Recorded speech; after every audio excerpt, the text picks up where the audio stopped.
Moment, it's Cross Question. I'll be joined in the studio by Ash Sarkar from Novara Media, Gina Miller from the new True and Fair Party, Ella Whelan from Spiked Online, and Martin Daubney, Deputy Leader of Reclaim. 0345 6060 973. That's the number to call if you'd like to put a question to my panel. We've had a couple of brilliant cross questions this week. Lots of you have been texting and emailing me about them. I'm sure tonight is going to live up to the other two. On your radio, on Global Player, and Play LBC. Leading Britain's conversation. This is LBC. From Global's newsroom at 8 o'clock.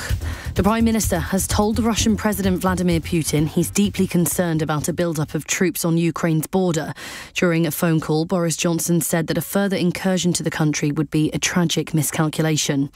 The Irish Foreign Affairs Minister says the decision to halt Northern Ireland protocol checks would be a breach of international law. The system was set up to avoid a hard border on the island of Ireland, but many businesses have complained of delays and extra costs. Stormont's Agriculture Minister Edwin Poots said he made the decision after discussions with legal experts. The advice concluded that I can direct the checks to cease in the absence of executive approval. I have now issued a formal instruction to my permanent secretary. The Mayor of London, Sadiq Khan, has expressed his anger to the boss of Metropolitan Police, Dame Cressida Dick, following the exposure of sexist, racist and homophobic messages exchanged by officers. They were sent between officers from a now disbanded team in Westminster, primarily at Charing Cross Police Station. The head of England cricket, Ashley Giles, has stepped down from his role. Former national team captain Andrew Strauss will step into the role on an interim basis ahead of the upcoming trip to the West Indies. In the city, the FTSE 100 closed up 47 points at 75.83. The pound buys $1.35 and €1.20. LBC weather, cloudy for most tonight with some rain and drizzle in places, a low of 6. From Global's newsroom, I'm Lottie Morley. This is LBC. From Global, leading Britain's conversation. Cross Question with Iain Dale. Hello, a very good evening. It's Wednesday's Cross Question on LBC. I'm Iain Dale. Guests on the panel tonight are Gina Miller, leader of the True and Fair Party, businesswoman and transparency campaigner. Martin Daubney is a broadcaster, journalist, former MEP and deputy leader of the Reclaim Party. We're going to find out what these parties are in a little bit as well. Ash Sarkar is contributing editor of Novara Media. I don't think you've started any new party recently, have you, Ash? But there is still time. About the weekend. Ella Whelan is columnist for Spike Online and the organiser of the Battle of Ideas Festival. 0345 6060 973 is the number to call if you want to put a question to our panel, and you can watch us on Global Player. 0345 6060 973. Tweet at LBC. Text 84850. Cross Question with Iain Dale. This is LBC. Now, some breaking news. Erin O'Toole has been voted out as leader of the Conservative Party of Canada. I mean, imagine a Conservative Party voting out a leader. It's unheard of, isn't it? Don't tell any Conservative MPs. Right, let's go with the first question. It's from Nick in Holland Park. Hello, Nick. Good evening, Iain. Hi. My question is, the Jurassic North-South divide has made the South and East more prosperous for 5,000-10,000 years. So is the panel confident that the government's new levelling up agenda will buck 5,000 years of history? Martin Daubney. Wow, a Jurassic Park opener. Yes. Who saw that one? We get all these good questions, you see. Well, I certainly think one of the huge things, shall I mention Brexit this early? Only if you want to wind up Gina. Well, good. One of the huge things that drove that was regional inequality and the sense of being left behind. Natural resources, of course, a huge part of that. And where I'm from in Nottinghamshire, that was coal. And when the coal industry went and wasn't replaced with anything, we saw the beginning of a long, slow decline. We thought that when Tony Blair came in, we all went with Blair. Things are going to get better. We believe. Did you go with Blair? I did. I voted Blair. Yeah. In fact, I queued before 7 a.m. like the Harrods sale. I've learned something today. Yeah. I just thought this is it. And we've been programmed. You didn't vote Maggie Thatcher around where we live. You had your windows put in. It was dangerous to admit you're a Conservative. It really was. And what drove all this was a sense of feeling left behind. And those natural resources that we had and still have were now unable, of course, to remove because of the green agenda and net zero. And so, yeah, I do think we need to look at re-levelling up. And the efforts that came out today, I think, are poor.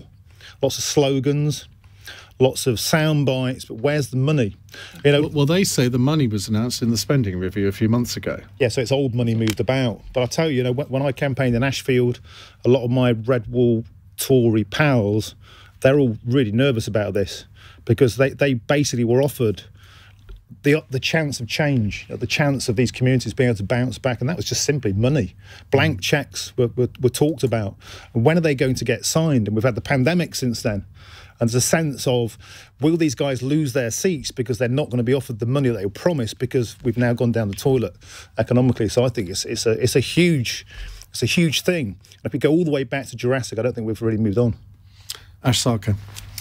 Well, I don't want to dispute Nick's understanding of history, but I don't think that the North-South divide is some kind of natural phenomena. I think it's something which has been created by policy. If you look back to the 19th century, when you were a boy, Iain, Manchester was the beating heart, not just of, England's economy and industry and technological innovation, but the world's. It was at the heart of the Industrial Revolution. And I've got to say, it's horrible to say this so early in the show, but I do agree with Martin, which is once those industries were smashed to pieces, what replaced them? You had precarious labour, you had jobs in warehouses which were low paid on rubbish contracts, and you had young people moving away in order to find opportunity, in order to make a life for themselves. So I think that anything which has been made by political policy can be unmade by it.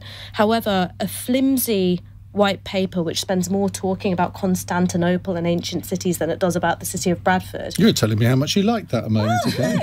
Don't get me wrong, I love a bit of ancient nerdery, but I kind of think that there's something wrong with the white paper which has got more to say about Jericho than Bradford. If you want to talk about what you want to level up, I don't think that Jericho. But let me play devil's advocate for a second, because if you look around Europe, for example, there are plenty of other countries that have a north-south divide. Italy does, Germany does, France certainly does as well. Maybe this is somehow some sort of natural phenomenon. I don't know why it would be. Well, the north-south divide is usually the opposite way around. So in Italy, it's the rich north and the poor south. In France, it's been the same. In Spain, it's a different picture. It's a lot more uneven because of Barcelona. So because it's geographically so varied, I don't think it is a natural phenomena. I think that it is a result of concentrations of wealth and of productive forces. And when you have had the process of deindustrialisation and nothing replacing it, that's where you get these entrenched cross-generational disparities in terms of wealth. You say nothing's replaced it, but of course you could argue, if you think back to the 1980s when a lot of our heavy industry did disappear, wouldn't you say that has been replaced by a lot of technological industries? But of course they are still centred maybe in the wrong places, that the opportunity was then to centre these industries maybe in the north and the Midlands rather than the east and the southeast. Well, these technological industries have of course transformed the employment picture in the north, except it's the Amazon warehouses and distribution centres, it's the ASOS warehouse. So it's not actually where the money is, it's where the, kind of grunt work, precarious contracts, low pay is concentrated. So I don't think you've seen an even distribution of those gains. You're right, but that's not to say that those companies are completely absent. No, what they've done is they've put the worst conditions in the north and in the Midlands and outside of London. Ella? Well, I think Ash is completely right to push back on the fatalistic approach, both from Nick with the kind of reference to 5,000 years, but also this suggestion that the north-south divide is a kind of thing that will always exist, and that those in the much discussed Red Wall constituencies are just always going to have to put up with the fact that the money is in London. I mean, we know that cities like Leeds, Manchester, places industrial urban centres, there is a huge amount of wealth cemented around that. But it's also true to remember that while we're celebrating, London or indeed Manchester or Liverpool, any of these places, lots of the jobs of young people working in there are not high skilled. They're low paid, low skilled, and they don't have much of a future there. It's just that in urban centres, you're more likely to be able to get an opportunity because there's more flying around about the place. But if you look at what I really think is an incredibly superficial approach to levelling up, I mean, just to show the kind of political degradation that we're at. You had Michael Gove doing the rounds in the media this morning talking about how the Conservatives are going to give power back to working people, like phrases that should mean something. But then you look at the white paper and what he's talking about is £200,000 more, 200,000 more high quality skills positions. That's nothing. 200,000, that's nothing. Talking about bringing transport up to a level that's significantly closer to London. I don't know if Michael Gove's ever tried to get a bus in South London, but it's going to be quite difficult sometimes. It's real small fry. The only thing that could be that you could pull out of here that is something exciting is the suggestion that they would be giving more devolved powers to mayors, but that in itself is paltry when you have the kind of discussions of what some of these mayors are talking about are needed in these cities is better well-being schemes for kids. I mean, there's just no discussion about the material things necessary, things like the British Volt battery factory that's going to be built in Northumberland on the Blythe Power Station site, things where there are areas, as Martin was talking about, of the UK that used to make something, that used to actually produce wealth, that would, not just be ASOS factories in Leicester with working people for little to no money, but things that produced wealth in the country, just mimicking the kind of financial centres and the balloon sort of aspect of wealth that happens in London or these urban centres won't do anything to keep people living in Wakefield, staying in Wakefield. I'm also kind of, you listen to all these interviews with people from Burnley or wherever, and everyone's sort of wagging the finger at them and saying, if only you just had a decent council house, you'd want to stay here, wouldn't you? And it's a real low aspiration thing to say to. Why would somebody want to the sacrifice of the North, want to stay somewhere where there's no opportunity? There's a kind of a real low bar. Isn't that what this is supposed to be all about? That I think there is a section in the white paper where Michael Gove is talking about enabling people to stay in the communities that they grew up in. And there are so many areas of the country where people think now, well, I can't stay here if I want to get on. I've got to move somewhere else. It's a bit like 18 to 22-year-olds in the Republic of Ireland thinking that the only way that they can get on is to come to London, and it is generally London. Maybe that's the test if they want to go to other parts of the UK. Yeah.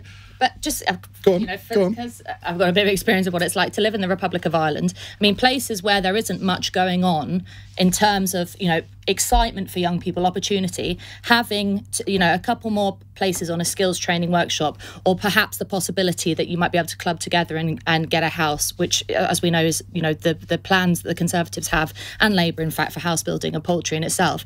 That's not an exciting prospect. What I'm talking about is a very low bar of what a good quality life is meant to be about. We have to, Michael Gove wants us to really hone in on what he thinks is a detailed plan about a couple more buses here, a couple more jobs there. But if you look at the wider picture and you imagine yourself as an 18-year-old living in one of these places, you think, well, that's not going to make me want to stay. I want to get out and make something of myself. And why should we be putting the kibosh on those aspirations? Gina Miller, what is the true test of levelling up?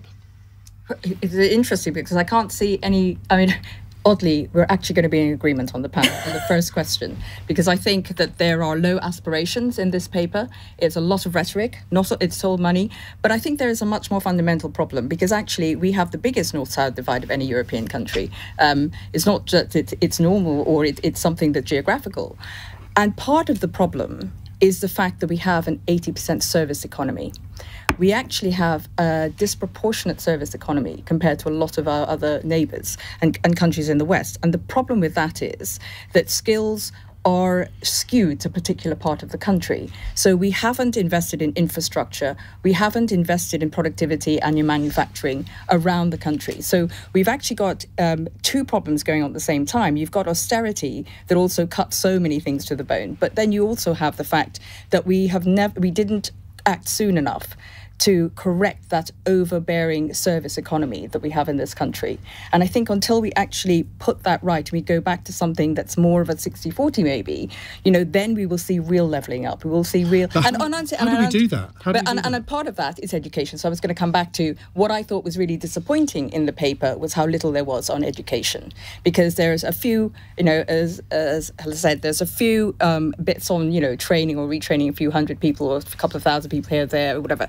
But actually, are we educating people for the jobs of the future that are actually going to ensure that there's no more equality around the country? That's been an argument that's been going on for decades. But we haven't addressed it. We haven't addressed it. Our classrooms today do not reflect the skills we need for the future. And that's got to be part of something. And I was hoping that would be in the paper as well. And there wasn't enough about education and training, I felt. And also the fact that in the future, people are not going to have the same jobs. It's quite normal. The thinking is that people probably have 3 or 4 different jobs in their lifetime, not just 1 or 2 in particular. So, there wasn't enough either in lifelong learning and training and reskilling for when people need it. So you've got... there's so many issues going on at the same time that need to be addressed. And I just felt it's had low aspirations. There wasn't any new money. It was each of the departments throwing in ideas that are already being executed in some examples, actually, in some instances. And it just wasn't ambitious enough. And there seems to be a lot of agreement on the panel about that. I don't agree that more education is the answer, actually, because I think... Different education. Yeah, I just think we have broadly a quite over-educated population, particularly young people, in terms of what are the jobs at the end of that. Like if you live in... by the way, we talk a lot about the North and South, I want to talk about the Midlands. The Midlands is also important, often overlooked. You can educate those people all you like, but what do they do at the end of it? I mean, I got a degree. Education is a good thing regardless of... Yeah, but what I'm saying is with no jobs to go to, you're then having to move to London where it's too expensive to buy or live. And so what happens is you're geographically hemmed in. I really agree with reject this very instrumental view of what education is for. Sure, it bears a relationship to the employment market, but even when you had heavy industry in this country, you had this incredible tradition of lifelong working class self-education, autodidactism, the open university, all of these things, because it is inherently... It doesn't reflect the reality of what it was like to grow up in coal belts. But it is also... These traditions exist in this country, and I should know because, my family was also a part of them. And so I think that if you reduce education to what job do you get at the end of it, all anyone's going to learn to do is, push around an Amazon trolley because those are the jobs that exist. Well, actually, there are high-skilled jobs that we need to be training for. There are high-skilled jobs in the future in technology and digital revolution that we need to be training for. It's not and those are the jobs that we are not doing enough training in schools about. When I talk about education and training, it's for the jobs of the future that we're going to have. We're in the green sector, in the environmental sector, in the digital sector, and our education is still harking back to the old traditional professions, if you like, and it hasn't moved on to the jobs of the future because there are going to be significant job changes in the future that we are not addressing our training and education for. Well, well done, Martin, for introducing a note of dissension there. It's worked very well indeed. Keep your calls coming, 0345 6060 973. And Nick in Holland Park, there's a really good question that you asked here. Thank you very much. We have a bit of a curveball coming up, I have to tell you. It's 17 minutes past 8. LBC.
Cross Question with Iain Dale on LBC.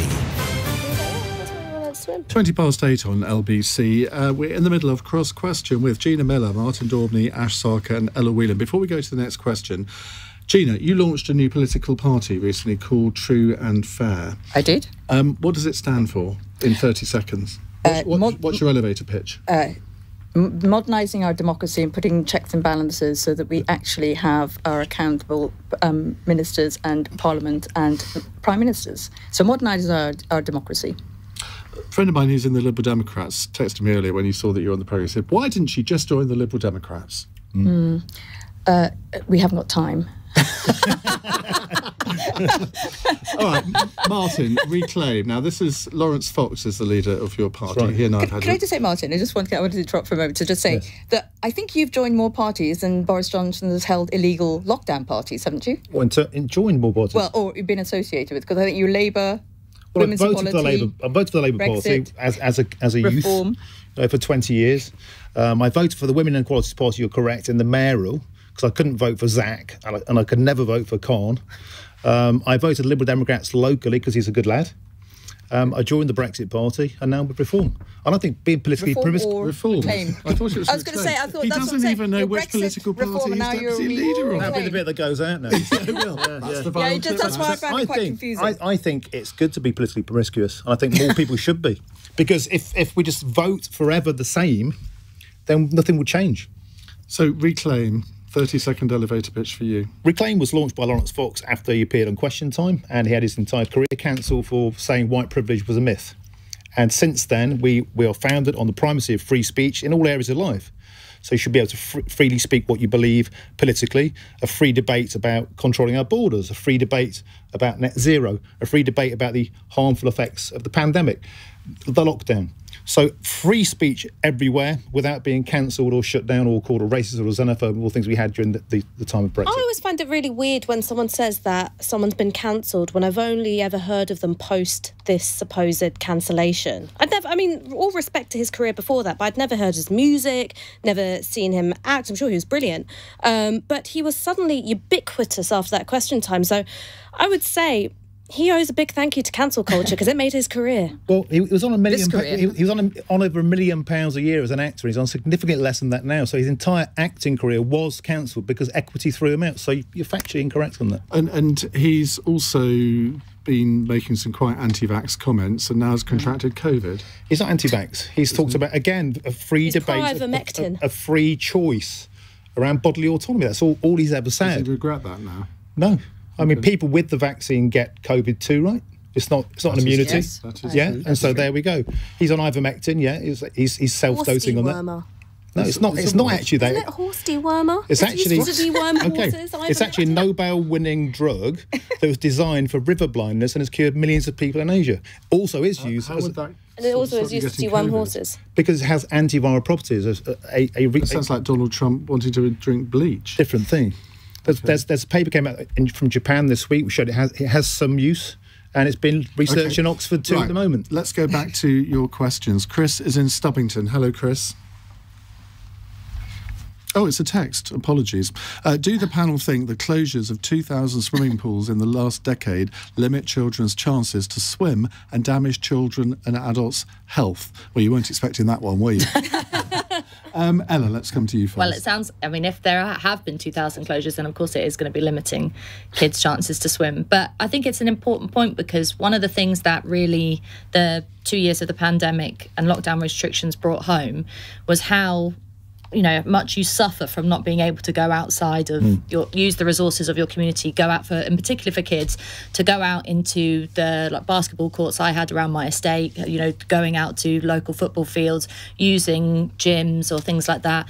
That it's not just a case of, there's often a really instrumental, talking about instrumental use of education, there's often a really instrumental use of sport. Politicians love to talk about swimming pools or gyms as kind of the way in which we beat kids in there to get them to lose a bit of weight on the treadmill, and of course that's a part of it.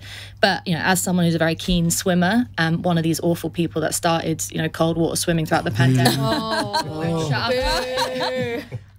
you know, you go to throughout the when it was open, I was getting the train up to Parliament Hill Lido, which is a very swanky swimming pool, frequented lots by members of the Labour Party. I had my nose up the knickers of several MPs several times, eavesdropping. Yeah, but tell me more about your swimming.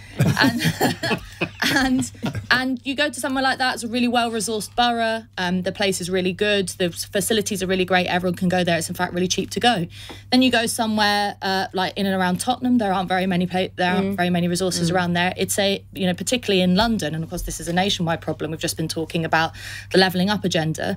Resources get slim when you get to a poorer part of the world, poorer part of the country, and it's a very simple thing that a government could do, along with libraries, along with only these kind of community resources. Is if you want to build back or level up, whatever it is, a kind of community sense in society, you've got to lay on the resources. Cold water swimming pools for everyone. That's the way to level up. or just deal with the water quality in some of the rivers, and then people will get in the Lee in Hackney, and then that might be all right. That wouldn't cost you hardly anything. Well, that's an interesting one. Apparently there are 3,170 swimming pools in this country, but according to swimming.org, almost 2,000 swimming pools could be lost forever by the end of the decade, mainly because they need refurbishing. They're all quite ancient.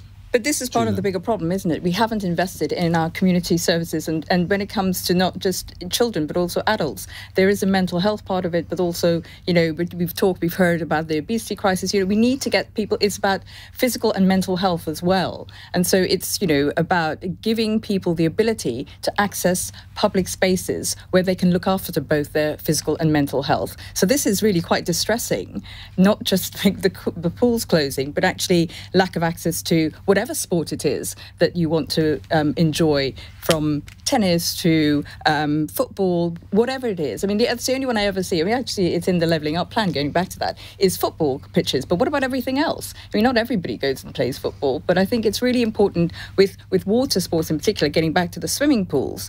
It's the fact that it's one of the few sports that actually is rehabilitative when it comes to overstress, strain, injuries. It is actually something, and it also can save your life if you learn to swim. So there's also that side of it. And I think it's really sad if we've actually closed that many. Ash. I learned to swim quite late. I learned to swim in my late teens. I'm still not as confident in the water. So a couple of years ago. Well, thank you, Ian. You may insult me about my age, but I'm not going to. I slipped him 20 quid under the desk. You couldn't see it. Just like, you say capitalist, nice. You. But I learned to swim really late, and I've never felt as confident as my other friends. And it's really hard to describe to people who were brought up swimming from a young age that when you are in the water and you don't have that confidence, you just feel like such a mug. And the thought that there are kids who, because their local authority-run swimming pool isn't being maintained, are going to have that same experience of me, of feeling like a complete mug, feeling like you are literally out of your element, makes me feel really deeply sad. Because the second half of it is that as local authority run swimming pools close down and you have these, big shiny leisure centres opening up, you have a much higher cost of entry to access them. So yes, they might be shiny, and yes, unlike Tottenham Green swimming pool, you might see a few less like plasters floating around, like, like kelp. As long as it's just plasters. Oh God, in Tottenham Green, you never know. But, you really do lose something. And one is the ability for everyone to access it. Two is, I think, a sense of community ownership, and community coming together. And like shiny, private gyms, people don't chat in the same way. You don't have parents gather around chatting. There's, their little one thrashes around and tries not to drown. I think you lose the heart of what's kind of amazing, of people getting together and chucking their kids into a body of water. But the tragedy of not being able to swim when you go to the seaside or you go on holidays every summer, we read of some tragedy here around, because somebody hasn't learned to swim or is not a confident swimmer. So it is a serious issue as well. Is that something that particularly is related to some different ethnic minority communities, do you think? Because a lot of these incidents, I'm thinking one in Camber Sands recently, where you think, well, there was, I think, 8 or 9 lads from a particular, I can't remember where they were from originally. They were Bengali, I think. And you think, well, and I don't think any of them could swim. And that is something which anecdotally I hear a lot from friends of mine who are, from the BAME community. And I think it's Apparently we're not allowed to say that anymore. From the BAME community. I can pronounce it Barme. Like Lame. I mean, I just say what you want as long as it's not one of the really rude ones. Okay, Martin. Well, swimming is incredibly important. The municipal bath, the local pool, is where kids learn not just to swim, but it sets the kind of template for their fitness for life. Like my kids are 7 and 12. They were swimming when they were like 4, and they love swimming. And it just sets that mental. It locks you into the fact this is a good thing, and exercise is set then. And if you don't start young, then you sort of don't tend to start at all. When you get the body confidence issues, when you don't participate in exercise at school, things like that. And I'd be interested in the geographical split of where these closures are, because I bet you they're affecting the sort of inner city, poorer neighbourhoods hardest. Because, people... Most of the cuts are. Yeah, precisely. And so therefore it disproportionately impacts on the lowest earners, on the working classes, and they can't afford to go to the shiny, expensive gyms. And so it's really important that we have these municipal access points to exercise, to set that template for life, especially with children.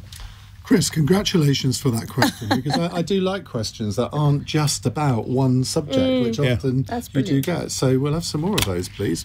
We'll take some more calls in a moment. 0345 6060 973. It's 8:31, and Lottie Morley has the LBC News headlines. The Prime Minister has told the Russian President any invasion of Ukraine would be a tragic miscalculation. The pair had a phone call earlier this afternoon. Earlier, RAF jets intercepted 4 Russian military aircraft off the north of Scotland. Michael Gove says the government's landmark plan for levelling up will improve the lives of those outside London and the South East. Speaking in the Commons as the White Paper was published, the Levelling Up Secretary said the plan will change the economic model of the country. Ashley Giles has stepped down as the managing director of England's men's cricket. Former national team captain Andrew Strauss will step into the role on an interim basis ahead of their upcoming trip to the West Indies. LBC weather, cloudy for most tonight with some rain and drizzle in places, a low of 6 degrees. LBC.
Cross Question with Iain Dale on LBC. Text 84850.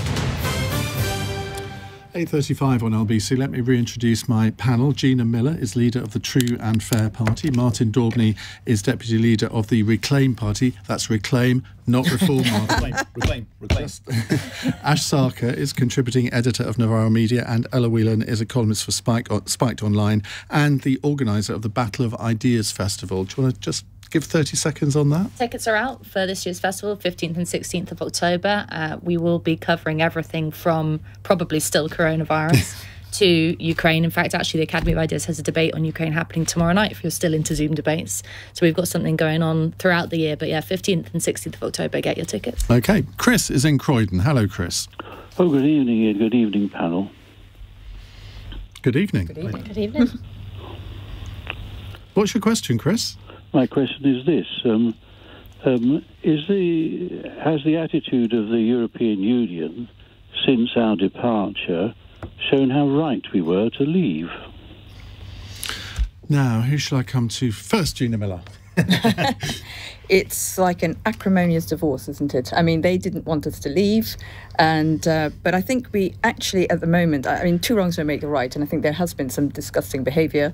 A lot of it is about their own political situation, elections coming up, and scoring political points, and that doesn't help anybody on either side. Just to tell you, Martin's nodding. No.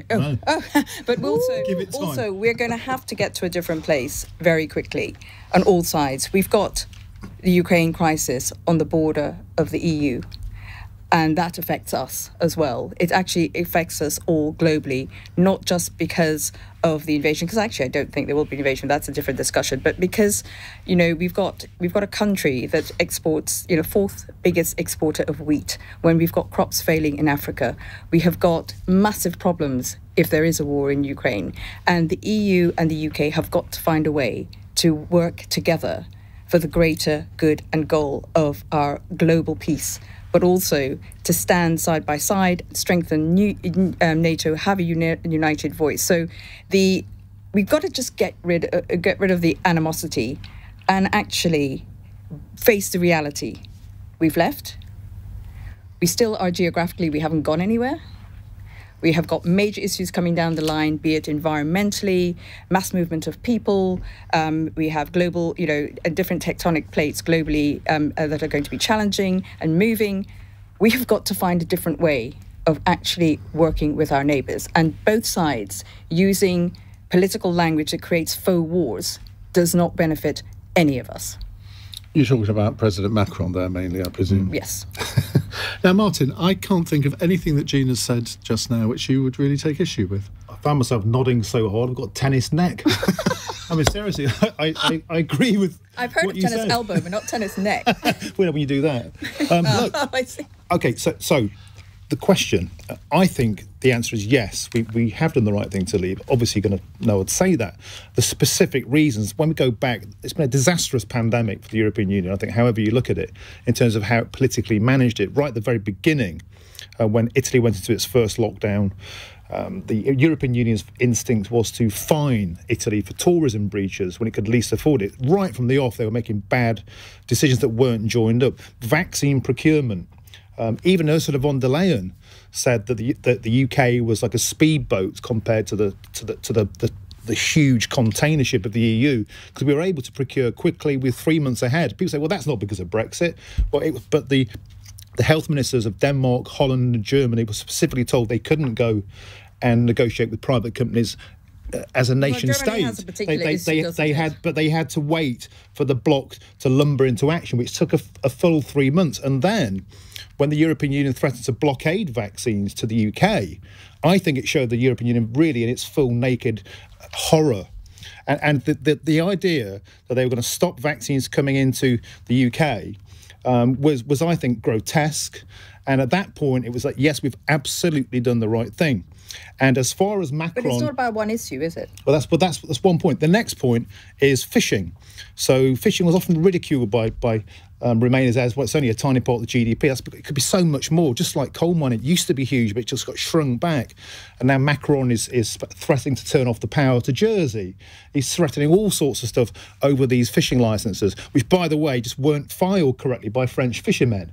And so we are still seeing these weak points, these fracture lines, which we said all along in the Brexit Party would happen. Fishing was one.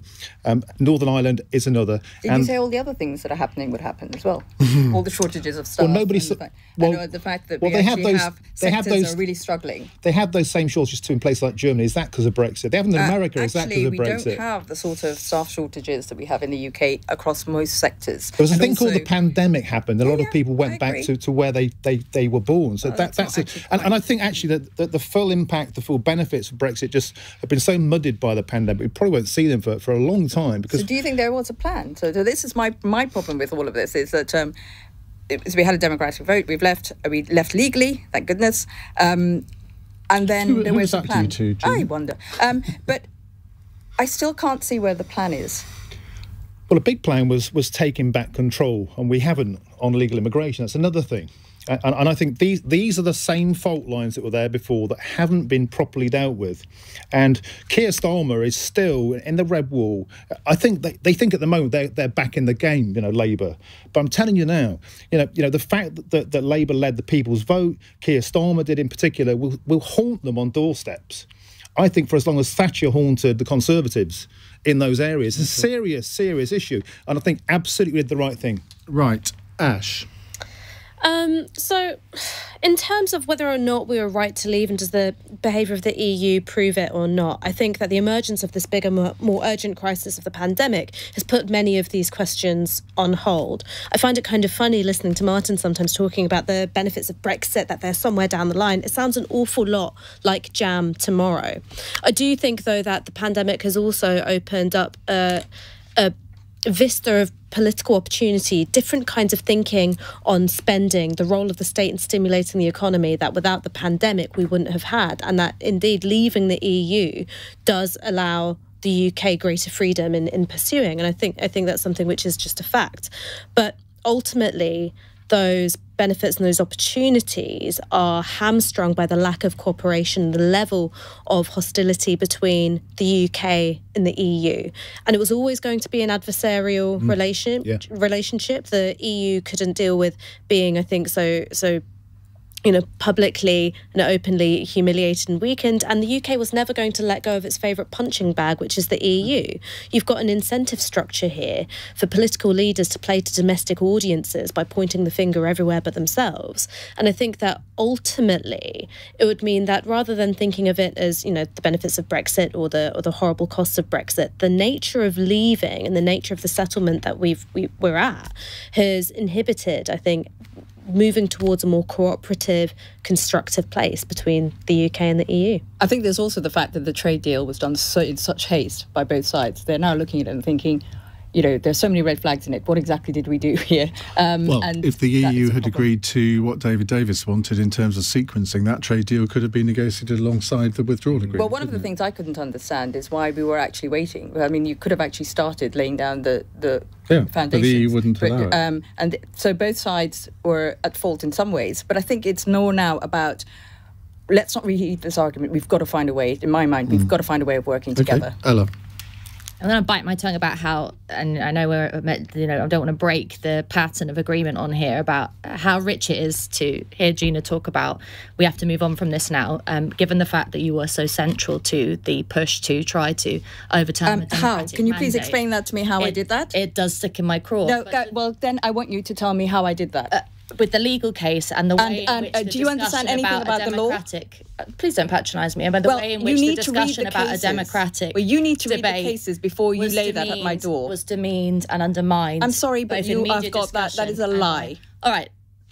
Parking that sticking in my craw that's now starting to rise up into my mouth. Well, it's a lie. Is the I think with the fundamental misunderstanding about Brexit, its future, what the repercussions, good or bad, have been from it, is that you have a democratic vote, the largest in British political history, that doesn't get a chance to express itself for an inordinate number of years because of the fact that it is being undermined by a political class, political commentators, and an enraged middle class, particularly in metropolitan areas, that take to the streets declaring how wonderfully loving the EU is. And as Martin's pointed out, the response throughout the pandemic has really punctured that idea that the European Union is this fluffy, lovely international organisation that, when we were watching in early 2020, bodies being wheeled out of Italian hospitals with people dying, and Italy asks for help from the European Union, and the member states and indeed the European many of the European leaders refuse to answer that call, and then, as Martin says, impose fines. This is not some kind of a lovely, fluffy institution. I feel like I've stepped into a time machine and gone back to 2016. And the reason why is because I describe myself, I was a reluctant Remainer. I really could have gone either way, and I ended up voting Remain because of the tenor of the discussion around immigration. Ultimately, I thought, what's going to make this country more inclusive, more open to people like me as a person of colour? That's why I voted Remain. But I understand completely why people felt differently for a range of reasons. I know people who voted for Brexit because they were motivated by what happened to Greece, right, and the austerity measures imposed in Greece. And so I would invite us all to just join me in 2022, where we can understand that people voted the way that they did, not because they're, Waitrose scoffing elitists in cities or, knuckle dragging racists from the shires, but because we have complicated political identities, we were presented with a complicated question, and we made the choice that we best felt reflected our politics, both at the referendum and subsequently when everything seemed in such paralysis. Can we do that? Maybe you want to move on because maybe you don't understand how integral the Brexit vote was to contemporary British politics. But I refuse Oh my God, Ella, come on. Come on, give me a break. I refuse to park this as some kind of policy that's either been. No, I didn't say get over it. I'm talking about the fact that the vote in itself was under threat for so many years. But the fact of Brexit was not that it was some kind of policy issue that either Boris Johnson or anyone else can kind of say, big tick, we've done that, now never talk about it again, join me in 2022. The fact is, people kind of still are sitting around scratching their heads as to why the Conservatives managed to have the victory that they did in 2019. The people are still wondering why, when you vox pop people about Partygate, for example, so many of people who are angry about that still hold some kind of allegiance to the Conservative Party, because Brexit as an issue is still central to them. Not because at the very, the specifics, as Martin was talking about, whether it be fishing, whether it be immigration, whatever it is, but the general spirit that what Brexit did and the vote and the response to the Brexit vote did was reveal the rot at the heart of the British establishment and indeed the European establishment. It drew all the kind of things that used to be said behind closed doors about ignorant voters out to the surface, and that hasn't been resolved. And I think that actually, more importantly, that spirit of democratic change, radical democratic change, has to inform politics in 2022. So you can't leave it behind. But even though it makes you uncomfortable, it has to be a central organising factor of contemporary politics. Of ordinary voters behind. If it's upset you that I've demonised Waitrose voters, then I'm very sorry about that. To move on, Jonathan says, Iain, are you actually going to chair this conversation?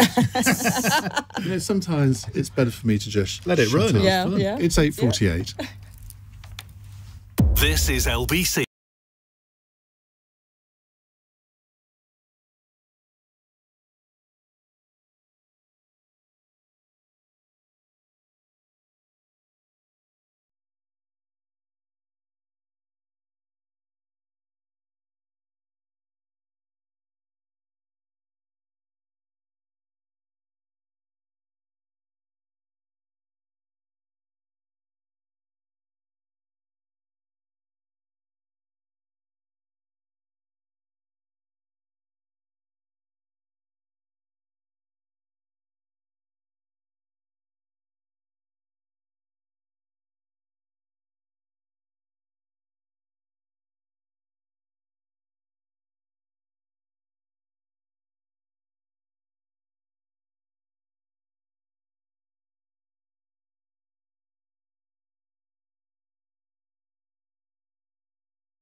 Cross Question with Iain Dale on LBC. Call 0345 6060 973. 8:51. Among our panellists next week on Cross Question, we have Lord John Bird, the founder of The Big Issue, the SNP MP John Nicholson, the commentator Kate Maltby, Dr Phil Hammond, Conservative MP Tracy Crouch, and also whispering Barry Gardner, good friend of the programme. He will be with us next Wednesday. Right, let's move on to another question. It's from Kwame in Rochester. Hello, Kwame. Hello, Ian. Good evening, panel. My question is, Boris Johnson, is it better spending the 88 million in Afghanistan instead of Ukraine? Ash? So I think the first thing that you'd have to ask is, what is the UK's goal out of Ukraine? And I don't think that there is a coherent view at all. There is still a deep split, I think, within government about the level of intervention that will be needed, how muscular to be with Vladimir Putin, and how to navigate with an increasingly bullish Kremlin over what goes on in what it considers to be its sphere of influence. I do think that actually it would be better spent in Afghanistan, and I'll tell you why. It's because there are very clear goals. One is to use the fact that there is an urgent humanitarian crisis that needs addressing in Afghanistan, that needs aid money and development money in order to force the Taliban to the table and make certain concessions when it comes to human rights, the rule of law, and providing some level of guarantee for something that can begin to resemble a decent existence for most of its citizens. I think that there are very clear goals there. So while, yes, there's been a reorientation of UK foreign policy and development policy for years, moving away from the Middle East and much more towards Eastern Europe, I actually think that this money would be better for Afghanistan. Martin? At risk of sounding like a little Englander, I think we should spend that £88 million in Britain. I think we should. The white paper today had no real extra meat on the bones.